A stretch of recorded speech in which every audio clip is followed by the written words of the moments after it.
Many years ago, in the popular streets of Victoria Lane, there lived one small but mighty girl called Emma. She was just 3 years old, but she behaved like somebody who had already attended university inside her mother's womb. Her father, Mr. Daniel, was a lively electrician who believed every problem in life could be solved with a screwdriver, while her mother sold groceries in front of the house and believed in shouting at lizards for exercise. Together they raised their daughter with plenty of loves and a little bit of confusion, because Emma was not a normal child at all. From morning till night she talked not small talk. This 3-year-old could hold real conversation that could give a grown man headache. If she wasn't asking questions, she was given advice nobody asked for. One Saturday morning, while her father was repairing a faulty wall socket, Emma stood beside him wearing his big safety helmet that kept sliding over her eyes. "Daddy," she said seriously, "if you shock now, who will shock you back to life?" Daniel looked at her and started laughing. Small madam, leave me jaw. If Corin shock me, you'll just shout Jesus and run for help." Emma frowned like a landlord calculating rent. "Daddy, that is not funny. You should not be touching naked wire anyhow. You are somebody's father." Her mother, who was arranging bread on the counter, laughed until her wrapper almost fell. "Emma, I beg, allow your father to do his work before your sermon will switch off the lights in this house." That was Emma. She was small in body but old in mouth. Even her teacher in nursery school, Auntie Grace, once told her parents, "This your daughter is not 3 years old. She's an old woman in disguise. The other children play with dolls, but she plays with conversations." Truly, Emma's mouth had no break. Every time her mother sends her on an errand, she must ask one question that could scatter your brain. If her mother said, "Emma, take this change and buy Maggie," she would ask, "If I see a poor person on the way, can I use the Maggie money to help him and tell the soup to manage salt?" One time her father tried to warn her about touching his electrical tools, but she stood with her tiny hands on her waist and said, "Daddy, I am helping you arrange them. If this wire shock you, who will know where you kept your screwdriver?" "God forbid!" Daniel shouted, laughing and pointing at her. "You better stop shocking me in your imagination, small prophets." The neighbors adored her. Whenever Emma passed, Mama Ibrahim, who sold a Carrara near the gate, would shout, "Small madam, come and taste whether my Carrara sweets today," and Emma would bite one piece and say, "HM, it's sweet. But next time, don't forget to smile before frying so that your Carrara will have joy."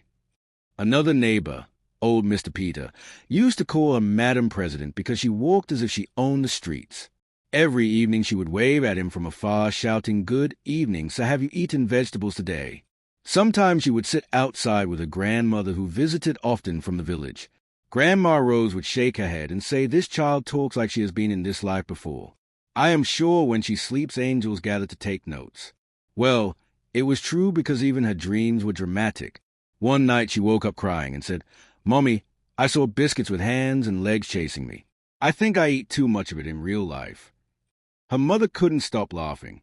Now, Bond is kind comedian, I beg. Emma was also very observant. She noticed things adults ignored. If the bulb flickered, she would shout, "Daddy, I think people are playing tennis with our lights again." If a stranger walked too slowly near their compound, she would whisper, "Mommy, maybe is rehearsing how to break into our house." Her father used to tell people, "You see that my daughter, her eyes and ears are walking over time." And he wasn't over-exaggerating, because Emma could sense when something wasn't right. Once, when her mother forgot her pot of rice on the fire, Emma dragged her from the pot shouting, "Mommy, your rice is calling you from the kitchen." Oh! Even the day her uncle came to visit and lied that he came directly from home, she looked straight at him and said, "Uncle, I can smell you are lying." On Sundays, she went to church in her white shoes and pink hair ribbons, always sitting beside her father in the front row. But instead of listening quietly, she would raise her hand mid-sermon and ask the pastor, "Excuse me, sir, when you said Jesus fed 5,000 people, who counted them?" The whole church burst into laughter. The pastor smiled and said, "This child, you want to turn my message into mathematics class." After service, people would pat her head and say, "Daniel, this your daughter will be something great." Daniel would smile proudly, even though deep down he was worried. "Good, please let it not be trouble she will be great at." Every evening, Emma's favorite spot was under the mango tree near the compound gate. She would sit there with her toy broom, sweeping imaginary dead and talking to lizards as if they were her classmates. One day, her father saw her gesturing with her hands and asked, "Who are you talking to again?" Emma said with full confidence, "Daddy, I am telling this lizard to stop nodding at me without greeting. It is rude." Daniel laughed so hard that he nearly dropped his phone. "Chai, you see your life? Even lizard will not rest in this compound." That night after Emma finally slept, her parents sat outside talking about her. Her mother said, "This our daughter. She's too sharp for her age." Daniel smiled and said, "Sharp, yes, but she's also kind. Did you see how she gave her biscuits to that small boy today?" Mama Emma nodded. "HM, she will be great one day." And Daniel laughed. "HM, she better be great quickly before her questions drive me to early retirement." However, what they didn't know was that her greatness was already closer than they expected. It was just looking for an opportunity to be evident. And that opportunity came on one Saturday that started like any other day in Victoria Lane. Someone was frying plantain. Children were running around half-dressed. And Mama Rachel was shouting at her son for bathing slowly like a snail. The compound was alive as usual, except for Emma, who sat quietly on the verge with her favorite plastic cup, stirring imaginary tea, and singing her own remix of Baby Shark. Her father Daniel was fixing the small generator that refused to cooperate since Monday. Every 2 minutes, the thing would cough and go silent. He would slap it like it owed him money, and Emma would giggle. "Daddy, maybe the generator is tired. You two rest small." Daniel sighed and wiped sweat from his forehead. "Rest? If I rest, who will pay school fees for your big mouth? Mommy can pay my school fees now." Emma replied quickly, "She's the boss of the shop. You are just the electrician." Daniel turned to her sharply. "You are talking as if my village people sent you to me." Mama Emma, who was frying a cob beside her table of provisions, burst into laughter. "Leave her, Jewel. You know this girl's mouth doesn't have break. Just be glad she's not charging you for her wisdom." Everything was going peacefully. Kids were playing 10 near the drainage. The neighbor's radio was shouting Sonia's old song, and one OCAD man was outside trying to convince a woman that 400 naira to the junction was a government prize. However, Emma wasn't focused on any of that. She kept glancing towards the end of the compound where their quiet neighbor, Uncle Thomas, lived alone. Uncle Thomas was the type of man people didn't understand well. He didn't talk much. He didn't greet too much. And he always locked his door as if he was hiding treasure inside. Children in the compound used to say he looked like the kind of man who would chase you and flog you if your ball entered his ver. Even adults found him strange. But they said it is not our business. Everybody has a problem. But Emma noticed everything. Every evening when she played near the gutter, she would see Thomas pour something that smelled like kerosene into small bottles. Sometimes he would open his kitchen door and stand there staring into space like someone arguing with his shadow. She once asked her mother about it, and her mother said, "Don't go near that man's household. He doesn't talk to anybody. He might be one of those people who don't like children." "Then he will like me now," Emma said confidently. "Everybody likes me." "Not everybody, my dear," her mother replied. "Some people are allergic to noise." That Saturday evening, as the sun was going down and most people were preparing for choir practice, Emma was sitting outside waiting for her mother to finish frying Carrara. The air was quiet, too quiet. Then she heard a strange hissing sound like snake and the faint smell of something burning. She wrinkled her tiny nose. "Mommy, I smell something funny," she said. Her mother, who was busy packing a car for a customer, waved her hand. "It's probably the gutter smell. You know this street and its aroma." But Emma didn't think so. The smell was sharper now. It was not Ga and definitely not Aura, but something that made her chest tickle. She stood up, tiptoed towards a corner, and sniffed again like a detective. That was when she realized it was coming from Uncle Thomas's kitchen window. The hissing was louder now, and thin smoke was crawling out of the small gap near his roof. Emma ran back and screamed, "Mommy, Uncle Thomas's house is cooking smoke." Her mother frowned. "Cooking what? Smoke?" Emma shouted, jumping up and down. "Come and see. The house is frying." "Puff, puff." Her mother dropped the spoon immediately and shouted to her husband, "Daniel, come and hear what your daughter is saying." Oh! Daniel looked up from his stubborn generator. What is it again? Emma grabbed his hand and dragged him towards the back gate. Daddy, hurry! The house is hot. By the time they got to Thomas's flat, the smell was strong. Daniel placed his hand on the wall. It was hot. Smoke was indeed coming out from the kitchen window. Jesus, he exclaimed. This man go the whole street. Oh! Emma's mother shouted. Daniel, bang the door now. Maybe he fainted inside. They banged and shouted. Uncle Thomas, open the door. There is fire. But no response came. Daniel quickly climbed over the low burglary and ran into the kitchen only to find a pot of burning soup sitting dangerously close to a leaking gas cylinder. Just one wrong spark and the whole building would have exploded. Water, he yelled. Before Mama Emma or anyone could move, little Emma ran to the tap, grabbed her mother's pink bucket, which was her favorite. She filled it halfway, added detergent, and dragged it to the back door. Her small arms were shaking, but she pushed it through to her father, shouting, Daddy, pour this one first. Daniel quickly threw the water enough to weaken the fire. Then he turned off the gas valve. Neighbors had started gathering now, shouting instructions nobody was listening to. Mama Emma was breathing fast, holding Emma tight. Chin, this girl's eyes are sharper than CCTV. When Daniel came out, his shirt was soaked with sweat. He hugged his daughter and said breathlessly, You saved the streets, my baby. If you didn't see that smoke, by now we'll be flying to heaven. Emma was confused. She blinked and said, Daddy, will there be a car in heaven?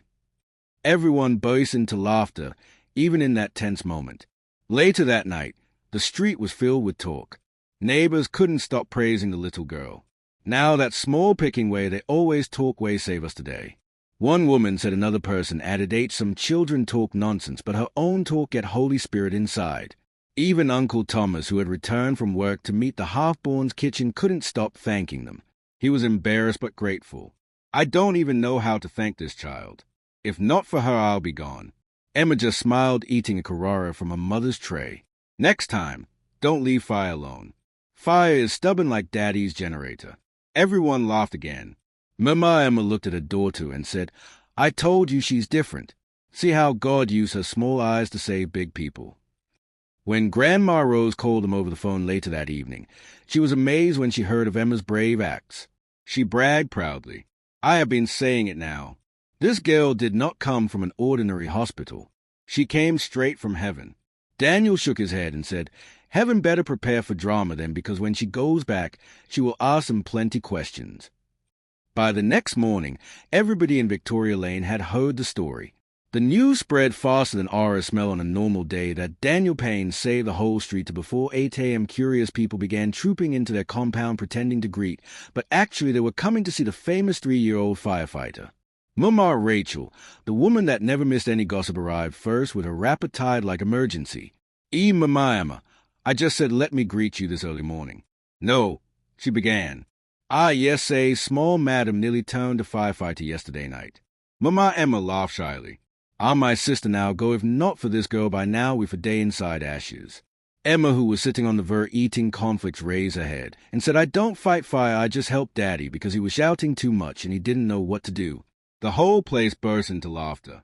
Then Mr. Our car for the landlord came walking slowly with his stick.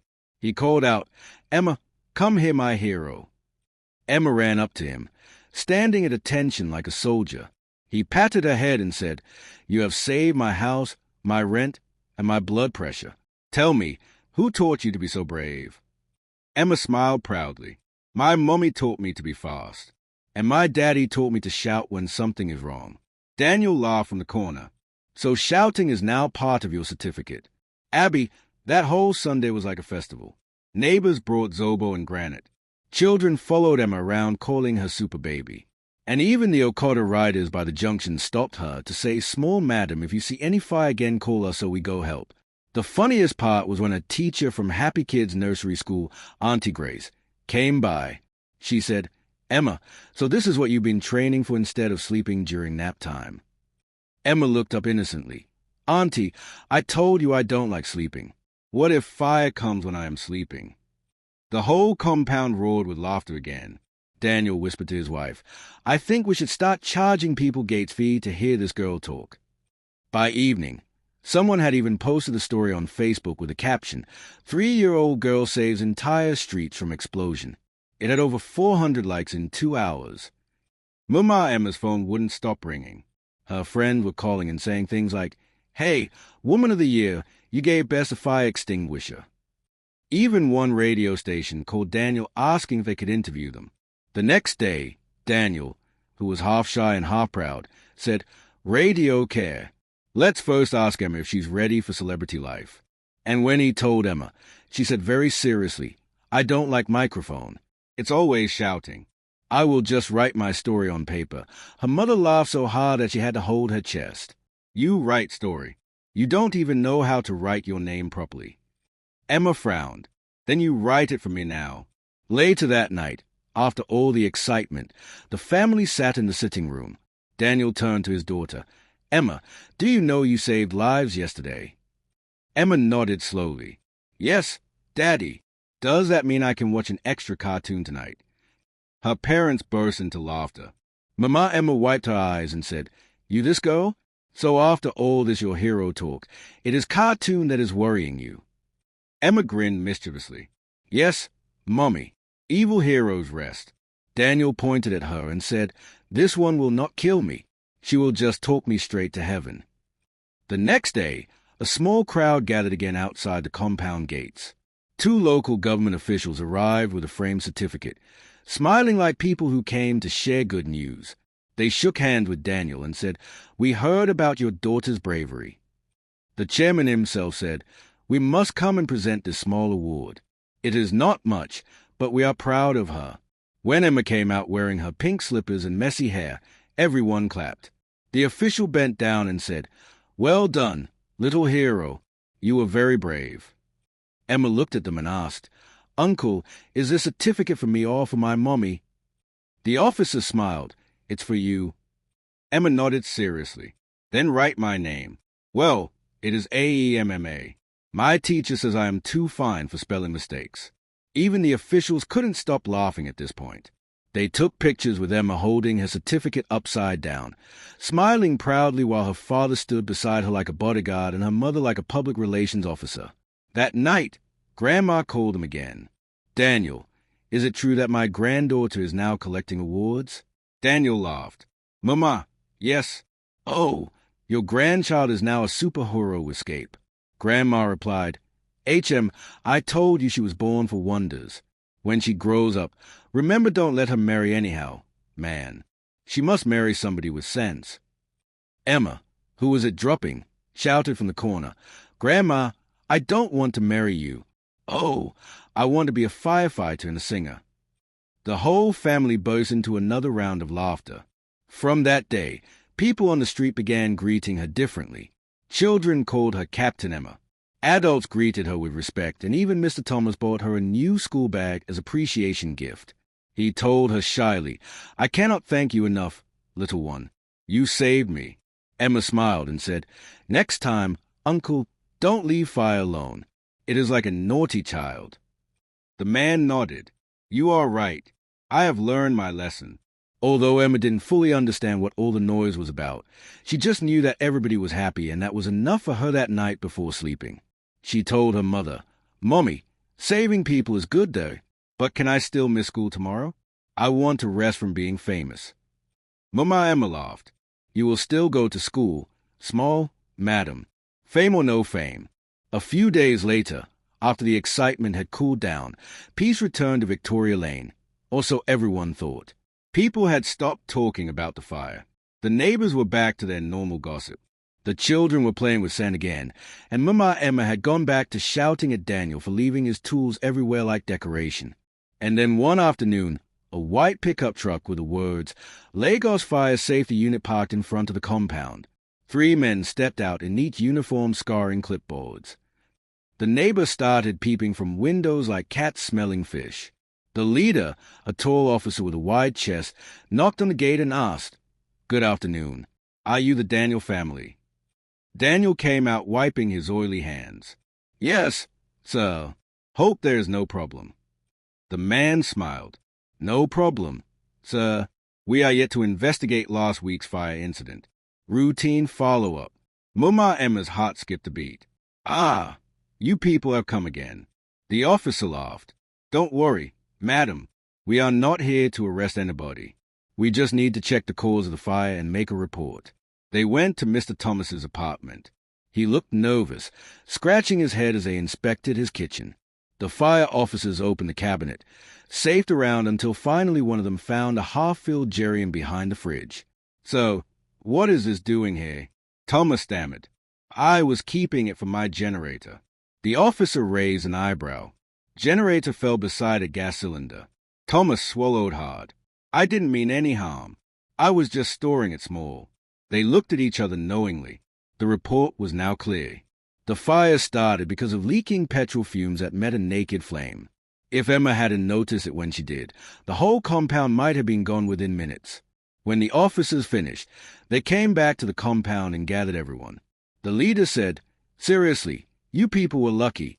One more minute and this entire building would have exploded. You should all thank this little girl. He pointed at Emma, who was sitting on the step eating chinch. Everyone clapped again, but he wasn't done. He added, and as for the man responsible, please be very careful. Never keep petrol or gas near fire. It doesn't just endanger you, it endangers others. Thomas's eyes filled with tears. She stepped forward and said, I am sorry, everyone. I almost killed all of you because of foolishness. I thought I was saving money, but I nearly spent lives instead. The neighbors forgave him immediately, but some still feigned annoyance. Now, wow, Uncle Thomas, you won't fry us at night, Abby. Someone shouted. Thomas smiled weakly, shaking his head. No, never again. I am done storing foil. Even if my generator is hungry, I will give it water to drink. Everyone laughed. Later that evening, Thomas brought a small nylon bag to Emma. Inside was a beautiful red pair of shoes. Thank you, my daughter, he said. You saved me from my own mistake. Emma looked at the shoes with wide eyes. They are red like fire, she said. Yes, Thomas nodded to remind us that even fire can look beautiful if we respect it. Mama Emma thanked him and Daniel patted his shoulder. No hard feelings. Neighbor, just make sure your kitchen doesn't try to kill us again. And from that day, Thomas became a changed man. He started greeting people, helping women carry buckets, and even smiling, something no one had seen him do in years. Some said Emma's bravery not only stopped the fire, but it also lit a light inside him. By now, Victoria Lane was no longer an ordinary street. It had become a mini tourist attraction. Journalists came from Lagos City TV to film the famous 3-year-old fire hero. The camera crew arrived one Saturday morning, and the producer asked Daniel, Please, can we talk to your daughter? Daniel laughed nervously. You can try, but if she asks you too many questions, don't cry. Oh! They set up their cameras in front of the shop. Emma wore her new red shoes and sat on a stool swinging her legs like a celebrity who just finished a movie premiere. The reporter bent down and asked Emma, How did you know there was fire that evening? Emma tilted her head because the air was angry. Everyone laughed. What do you mean the air was angry? The reporter asked. It smelled hot, Emma said confidently. And Daddy said, whenever something feels wrong, I should tell him quickly. So I did, and he would usually shout, so I shouted, too. The entire crew cracked up. The reporter nodded. You are very smart. Emma, do you know you are a hero? Emma thought for a while and then shook her head. No, I am just small. Only God is a hero. The producer was so touched that he stopped writing. Even Daniel wiped his eyes pretending to remove dust. That Sunday during church service, the pastor called their family to the front. He said, Sometimes God uses small people to remind us of big things. This child's act was not luck. It was discipline. Parents, train your children well so that when danger comes, they will know what to do. The whole church clapped as Emma stood shyly holding her father's hands. After service, people surrounded them with hugs and gifts. But Emma didn't care much about their attention. She whispered to her mother, Mommy, my legs are tired from greeting. Her mother smiled. It is not every day people celebrate you, my dear. Just smile small for them. And so Emma smiled wide, showing all her little tits. That evening, as the sun went down, Emma was playing with her doll when her father sat beside her. He watched her for a while, smiling. Then he said, "My baby, you know you didn't just save our house. You reminded us what family means." Emma looked up with curious eyes. "How?" "Because at night you didn't wait for someone older. You believed your small voice could make a difference, and it did. That is what courage is." Emma blinked. "So I am courageous." "Yes," her father said proudly. "Very courageous." Emma thought for a moment and then said, "Then tomorrow, can I switch off the generator myself?" Daniel jumped up. "Ah, not that kind of courage. Leave generator for me, please." Mama Emma, who was listening from the kitchen, burst into laughter. "Can you see your hero? She already wants to collect your job." That night, as Emma lay in bed, her father told her a bedtime story. But this time, it wasn't about princesses or lions. It was about a little girl who saw smoke and chose to act. When he finished, Emma smiled sleepily and said, "Daddy, that story sounds like me." Daniel nodded, kissing her forehead. "It is you, my love." Hi, besties. This story is dedicated to our little bestie Audrey, whose birthday is today. Dear Mama, please let her watch this story and tell her that Auntie Hank loves her and wishes she becomes a hero. I wish her a very happy birthday filled with lots of love and hugs. Thank you for watching the story. Besties, what lesson did you learn from this story? For me, it is that no act of courage is too small. A child raised with love and awareness can become a light to the world. So, train children not just to obey but to think, because sometimes the smallest hints can stop the biggest fires. Kindly share the story out with your loved ones. Give the story a thumbs up and subscribe to this channel if you've not done so by now. Until I bring another story your way. Bye.